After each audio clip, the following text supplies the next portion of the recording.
Good afternoon, everyone. Good afternoon. We can't hear you. Oh, good afternoon. Good afternoon. Give him some detail. It's so beautiful to be here today. Because each of you, it's so special. And I really hope that at some point maybe I'll be able to actually speak to each of you and hear your story.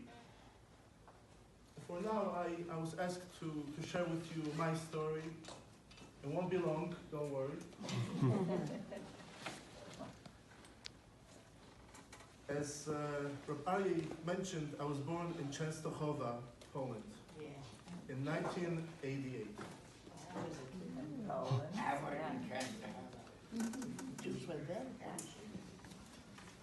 At that time, there was no Jewish schools, there was no chedorim, there was no yeshivas. So my mother sent me to a public preschool, a non-Jewish preschool. When I was about 6, 7 years old, I came back home from preschool and I told my mother what the teacher told us that day.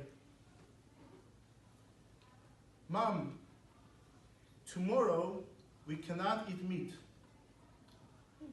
We are going to church. And the priest is going to pour ashes over our heads. Right.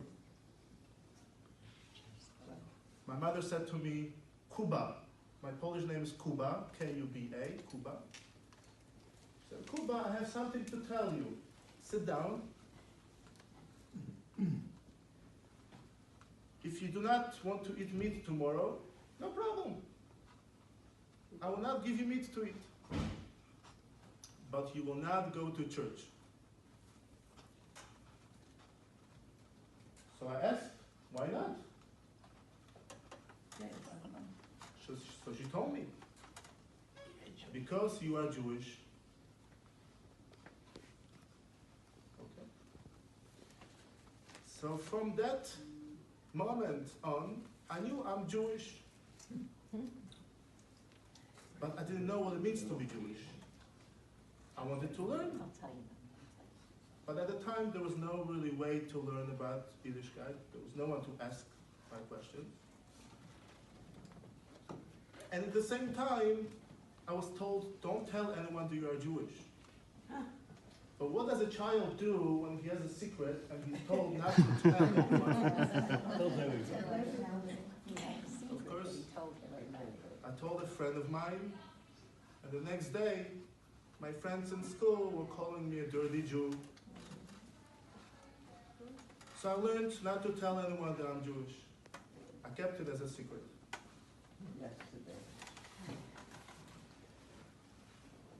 My mother was the daughter of 2 Holocaust survivors. They survived the Lodz ghetto and Częstochowa labor camp, Hasag. I was there in Częstochowa.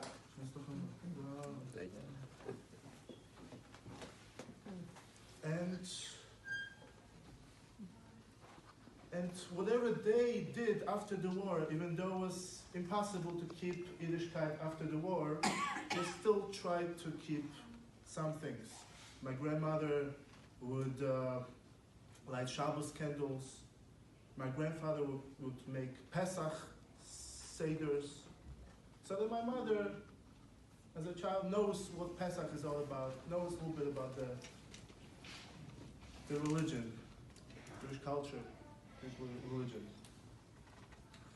And later, when my mother became the head of the Jewish community in Częstochowa, she was the head for 43 years, she taught the Jewish community there about the Jewish holidays.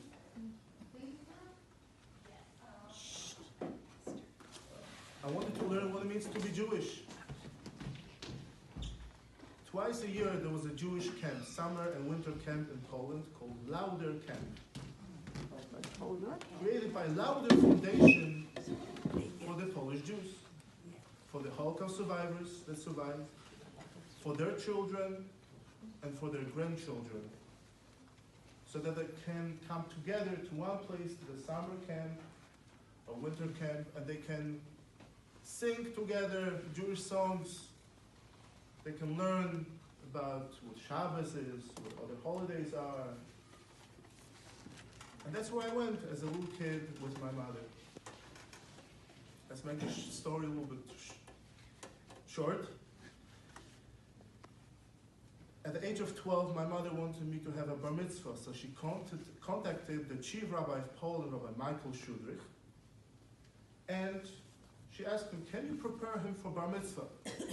He said, sure, of course, but does he have a bris? And my mother said, no, there's no Moab living in Poland, so no. So he said, no, he has to have a bris first. So he called a Moel from Muncie, New York, to come to Poland, to Warsaw. He told him that there's a boy from Częstochowa that needs to have a bris. So we came from Częstochowa to Warsaw, and we were told that this Moel could not come. Something happened with his plane. So we went back to Częstochowa. A few days later, we get a phone call again. Come to Częstochowa. This time the Moel will come for sure, and you'll have a bris. So I came. And we